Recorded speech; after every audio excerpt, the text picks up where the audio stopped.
அன்புமிக்கவர்களே, இன்றைக்கு கடவுளின் நம்பிக்கை தன்மை, அதாவது காட்ஸ் ஃபெய்த்ஃபுல்னஸ் என்ற தலைப்பில் 10 விவிலிய வசனங்களை கேட்டு பயன்பெறுவோம்.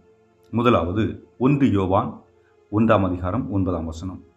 நம் பாவங்களை நாம் ஒப்புக்கொள்வோம் என்றால் கடவுள் நம் பாவங்களை மன்னித்து குற்றம் அனைத்திலிருந்தும் நம்மை தூய்மைப்படுத்துவார். ஏனெனில் அவர் நம்பிக்கைக்குரியவர், நேர்மை உள்ளவர். இரண்டாவது இறைவார்த்தை எசாயா 25ஆம் அதிகாரம் இறைவார்த்தை 1. ஆண்டவரே, நீரே என் கடவுள், நான் உம்மை மேன்மைப்படுத்துவேன். உம் பெயரை போற்றுவேன். நீர் வியத்தகு செயல் புரிந்துள்ளீர். நெடுநாளாய் நீர் தீட்டியுள்ள திட்டத்தை திண்ணமாகவும் உறுதியாகவும் நிறைவேற்றியுள்ளீர். மூன்றாவது இறைவார்த்தை திருப்பாடல் 89ஆம் அதிகாரம் இறைவார்த்தை 8. படைகளின் கடவுளாகிய ஆண்டவரே, உம்மை போல் ஆற்றல் மிக்கவர் யார்? ஆண்டவரே, உண்மை உம்மை சூழ்ந்துள்ளது. நான்காவது இறைவார்த்தை எபிரேயர் 10ஆம் அதிகாரம் இறைவார்த்தை 23. நமக்கு வாக்களித்தவர் நம்பிக்கைக்குரியவர். எனவே நாம் எதிர்நோக்கி இருப்பதை பற்றி தயக்கமின்றி அறிக்கையிடுவதில் நிலையாயிருப்போமாக. ஐந்தாவது இறைவார்த்தை 2 தீமோத்தேயு அதிகாரம் 2 இறைவார்த்தை 13. நாம் நம்பத்தகாதவர் என்னும் அவர் நம்பத்தகுந்தவர். ஏனெனில் தம்மையே மறுதலிக்க அவரால் இயலாது. ஆறாவது இறைவார்த்தை புலம்பலாகமம் அதிகாரம் 3 இறைவார்த்தை 22 முதல் 23.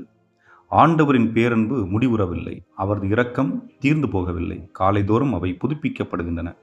நீர் பெரிதும் நம்பிக்கைக்குரியவர்.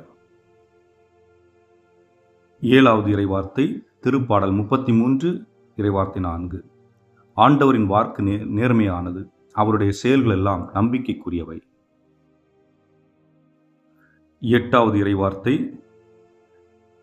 1 தெசலோனிக்கர் அதிகாரம் 5 இறைவார்த்தை 24. உங்களை அழைக்கும் அவர் நம்பிக்கைக்குரியவர், அவர் இதை செய்வார். ஒன்பதாவது இறைவார்த்தை 1 கொரிந்தியர் 1ஆம் அதிகாரம் இறைவார்த்தை 9. கடவுள் நம்பிக்கைக்குரியவர், தம் மகனும் நம் ஆண்டோருமாகிய இயேசு கிறிஸ்துவின் நட்புறவில் பங்கு பெற உங்களை அவர் அழைத்துள்ளார். 10வது இறைவார்த்தை இணைச்சட்டம் 7ஆம் அதிகாரம் இறைவார்த்தை 9. உங்கள் கடவுளாகிய ஆண்டவரே கடவுள் எனவும் அவரை உண்மையான இறைவன் எனவும் அறிந்து கொள்ளுங்கள். அவர் மீது அன்பு கூறுவோருக்கும் அவரின் கட்டளைகளை கடைபிடிப்போருக்கும் 1000 தலைமுறை வரைக்கும் தம் இரக்கத்தின் உடன்படிக்கையை காக்கின்றவர் அவரே. இந்த நாள் இனிய நாளாக அமையட்டும்.